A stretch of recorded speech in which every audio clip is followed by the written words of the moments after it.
Hey everyone, we're here in our warehouse in East Tennessee, and our good friend and one of the founders of Scale Trains, Mike Hopkin, is here today, and he is here to kind of help us solve the mystery of Union Pacific Yellow. So Mike, what exactly do you have right now in your hand? So what I got is, this is the color chip that we're working from. This is from one of the paint manufacturers that supplies UP Yellow.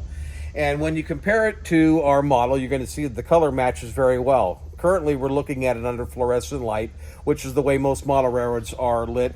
And so you're going to see that the color matches very well. The interesting fact that we've learned with this color chip is that it does change pretty dramatically depending on what kind of light you see it under. Now we've turned on some LED overhead lighting, and you're going to notice that the color chip is shifted pretty dramatically, while the model color stays pretty much the same.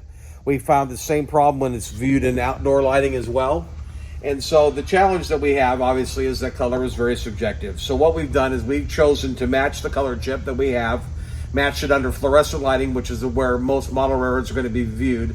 And so for us, this color is where it needs to be. Yeah, and here to chip in is Mark. And Mark, you hear about Union Pacific Yellow all the time. We hear about it. Customers call in, they email us, and they talk about the Union Pacific Yellow. It did change over the years. Changed once, I believe, in the late 80s because of the EPA laws changed. They had to take the lead out of the paint, and that changed the formula of the paint.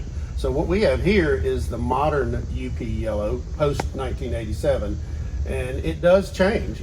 These lights, the light is measured in Kelvin, which is a temperature. The higher that you get with that number, up in the 6,000 range, is more of a blue yellow. If you go down toward the 3,000 range, it'll be more of a golden yellow, almost an orange. And there's all kinds of different light in between there. Natural light is somewhere in the middle, about 4,000 or 4,200, something like that, degrees Kelvin. So it does shift a little bit. The yellow colors, they fade a lot too. So you know, I would challenge somebody to go out and find two brand new locomotives or fairly new locomotives that are the same color, because if they've been out in the sun different lengths of time, they're going to be different colors. Oh yeah, Mike, different shades of the color. Yeah, definitely. Mike, you were also saying that paint chips are really important for determining the right kind of shade. If there's a railroad out there that folks want us to produce, should they be looking for paint chips? Absolutely. Paint and sound are the two most challenging issues because everybody views them differently.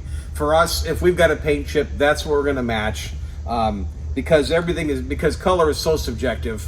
We wind up with everybody having a different opinion. So with a paint chip from a paint manufacturer that we know supplies paint to the railroads, we have a baseline that we could say, yes, this is the color. Regardless of what everybody's subjective opinion may be, we need to have a stable baseline, and so that's what we match.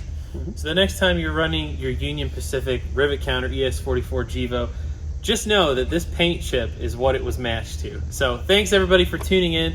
We appreciate you. Check us out on Facebook, and of course subscribe to us on YouTube.